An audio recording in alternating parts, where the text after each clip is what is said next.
Hari ini, kita akan membahas salah satu judul besar dalam dunia anime dan manga, yaitu Jujutsu Kaisen. Seri ini dulu sangat dicintai, penuh dengan hype, bahkan sempat disebut sebagai penerus shonen besar. Namun, setelah manganya tamat, rasa cinta itu perlahan berubah menjadi rasa frustrasi, bahkan ada yang sampai membencinya. Hal ini membuat kita bertanya-tanya, apakah adaptasi animenya bisa memperbaiki semuanya? Apakah anime Jujutsu Kaisen dapat membuat endingnya diterima dengan lebih positif seperti yang terjadi pada Attack on Titan? Untuk tahu jawabannya, simak terus video ini sampai selesai.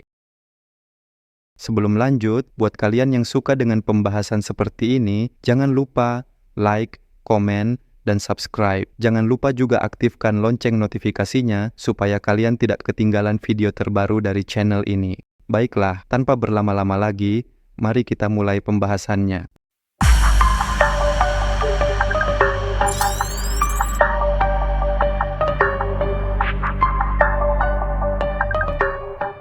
Mari kita sedikit melakukan flashback. Jujutsu Kaisen pertama kali muncul di Weekly Shonen Jump pada tahun 2018.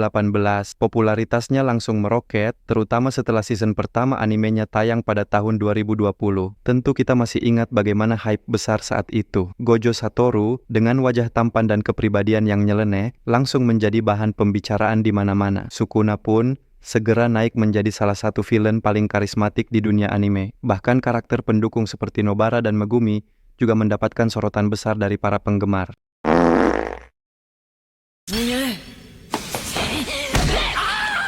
MAPPA, sebagai studio yang memproduksi Jujutsu Kaisen, benar-benar berhasil menghadirkan kualitas animasi yang luar biasa. Ditambah dengan lagu opening pertama dari Eve yang sangat disukai banyak orang. Hal ini semakin mendorong popularitas Jujutsu Kaisen naik lebih tinggi lagi. Puncaknya tentu ada di season kedua, arc yang paling ditunggu-tunggu oleh para penggemar, yaitu arc Insiden Shibuya, akhirnya dirilis. Pertarungan dengan animasi memukau, ditambah begitu banyak momen epik, sekaligus menguras air mata, membuat kita sebagai penonton seakan sedang menaiki roller coaster, naik turun penuh emosi. Bisa dibilang, season kedua adalah sebuah kesuksesan besar. Namun, karena season kedua ditutup dengan cliffhanger yang sangat kejam, banyak penggemar yang awalnya hanya mengikuti animenya akhirnya beralih membaca manga. Semua karena penasaran dengan kelanjutan cerita setelah ending yang begitu menggantung. Sayangnya, dari sinilah titik awal gelombang kritik terhadap Jujutsu Kaisen mulai muncul. Menurut saya, wajar jika dikatakan bahwa banyak orang yang sebenarnya tidak terlalu suka membaca manga dan hanya beralih karena ingin tahu kelanjutan ceritanya. Hal yang sama terjadi pada Jujutsu Kaisen. Kritik dan rasa benci mulai meningkat setelah musim kedua anime berakhir. Itu adalah momen alami ketika penonton anime only biasanya beralih ke manga. Saya tidak mengatakan bahwa ini adalah satu-satunya alasan kenapa persepsi terhadap Jujutsu Kaisen menjadi lebih buruk. Mungkin juga bukan faktor terpenting, tetapi masuk akal jika kita menganggap bahwa banyak orang memang tidak terbiasa membaca manga, sehingga pengalaman mereka terasa berbeda dibandingkan saat menonton anime. Bagi para fans yang sudah mengikuti manga Jujutsu Kaisen sejak awal, bahkan sebelum anime season pertamanya dirilis, mereka tentu sudah terbiasa dengan gaya penceritaan GG Akutami. Masalahnya, ketika para penonton yang awalnya hanya mengikuti anime, tiba-tiba pindah ke manga karena penasaran dengan kelanjutan cerita, banyak yang merasa kaget. Pengalaman membaca manga Jujutsu Kaisen ternyata sangat berbeda dengan pengalaman menonton animenya. Hal ini pun saya rasakan sendiri, karena saya juga pertama kali mengenal Jujutsu Kaisen lewat anime. Bukan manga, saya mulai mengikuti manganya ketika season pertama selesai. Jadi, saya cukup terbiasa dengan gaya penceritaan GG Akutami yang cepat dan to the point. Jujur saja, dari season pertama pun penceritaan yang cepat ini sudah terasa. Tapi bagi saya pribadi, hal itu tidak jadi masalah. Justru saya suka cerita yang satset, tanpa banyak bertele-tele.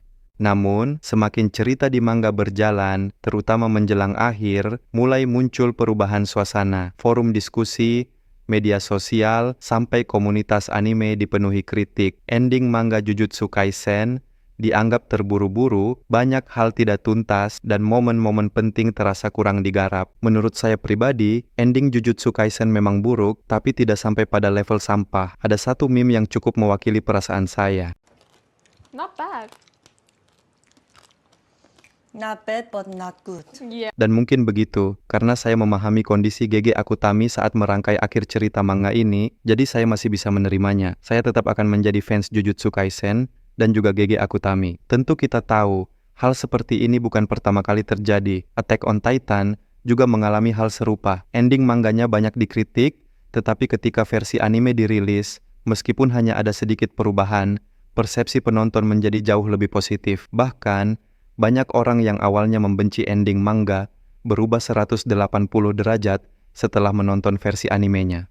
Nah, menurut saya, Jujutsu Kaisen juga punya peluang mengalami hal yang sama. Kenapa? Karena meskipun season pertama adaptasinya berjalan lurus mengikuti manga, season kedua justru melampaui manga, bahkan bisa dibilang menjadi standar ideal adaptasi manga ke anime.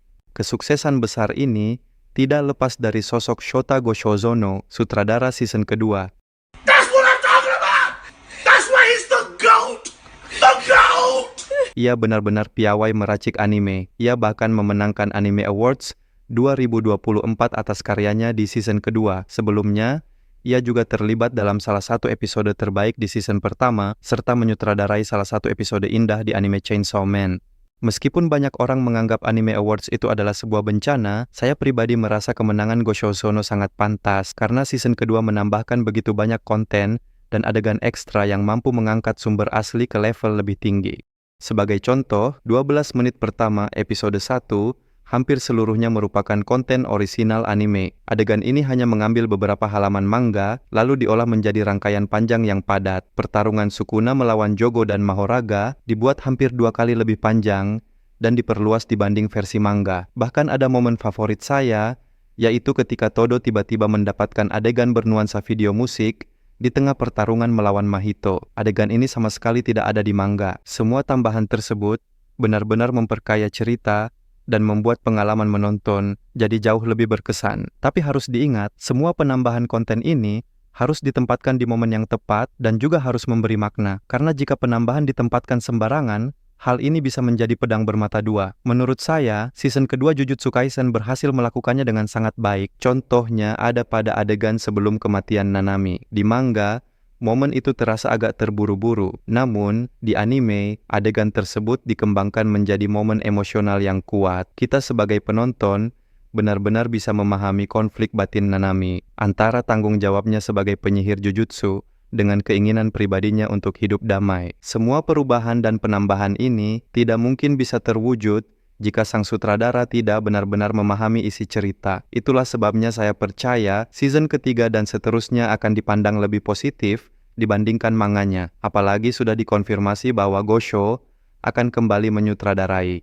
Saya hanya berharap jadwal produksinya lebih sehat sehingga kejadian di season 2 tidak terulang lagi. Walaupun saya pribadi agak khawatir karena Jujutsu Kaisen season 3 dijadwalkan tayang Januari tahun depan. Waktu produksinya terasa cukup singkat, apalagi di bulan yang sama, MAPPA juga menayangkan 2 anime sekaligus, yaitu Jujutsu Kaisen dan Jigokuraku. Kita hanya bisa berharap dan berdoa agar MAPPA tidak mengulangi kesalahan sebelumnya, sehingga kita bisa menikmati season ketiga dengan bebas tanpa rasa khawatir. Baiklah, mungkin segitu saja pembahasan kita kali ini. Bagaimana menurut kalian tentang ending manga Jujutsu Kaisen? Dan menurut kalian, apakah Jujutsu Kaisen akan mengalami hal yang sama seperti Attack on Titan?